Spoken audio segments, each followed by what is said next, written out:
freelance visa na murang-mura lang. Pero, mapapamura ka rin sa bandang huli. Yes, meron pa rin pong mga nagbibigay ng freelance visa na halagang 7,500 lang.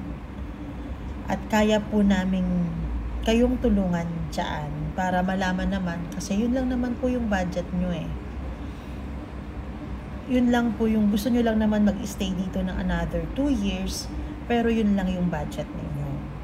Kaya, okay lang kahit ganun yung sitwasyon, pero mag-iingat na lang din kayo. Kasi alam niyo na kapag yun ang binili ninyo, susceptible na maaari kayong mahuli anytime kasi illegal pa rin yung freelance visa na yun.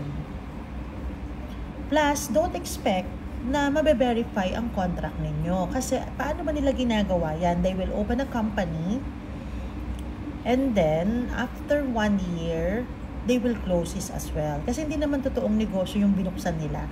Ang pinaka-purpose lang naman talaga nila is mag-open ng company para makabenta ng freelance, which is hindi tama. Ngayon,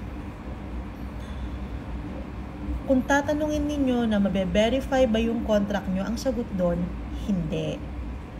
Maaaring ma-verify ang contract nyo within 1 year span na open pa yung company. Tapos, naka 6 months WPS na kayo. At umuwi kayo within 1 year na yon, valid na siya for 2 years na makauwi kayo. Kasi na-verify na yung contract ninyo eh.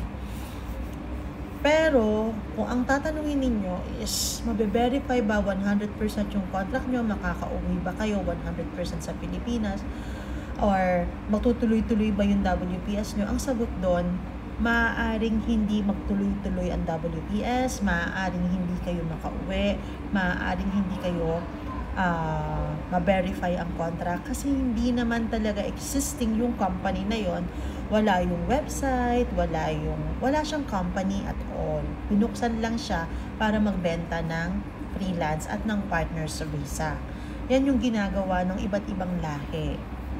At marami akong iba't ibang lahi na kakilala na wala na rito kasi ang ginawa lang nila, once they already reach that particular value of money, aalis na sila. Kaya nga, karamihan sa kanila is wala na rin dito sa UAE. I will not suggest to buy such freelance visa kasi alam na natin kung anong mangyayari. Marami nang naka-experience niyan. Sabi nila, okay lang, after 2 years, magmumuhore na lang ako. Ang sagot ko, so every 2 years, magmumuhore kayo. Every 2 years, makikita na meron kayong kaso. Diba, mas maganda na bumili kayo ng legal. Ngayon, just in case, sabi ko nga sa inyo, you still need help to find para hindi kayo maloko, puntahan nyo lang kami.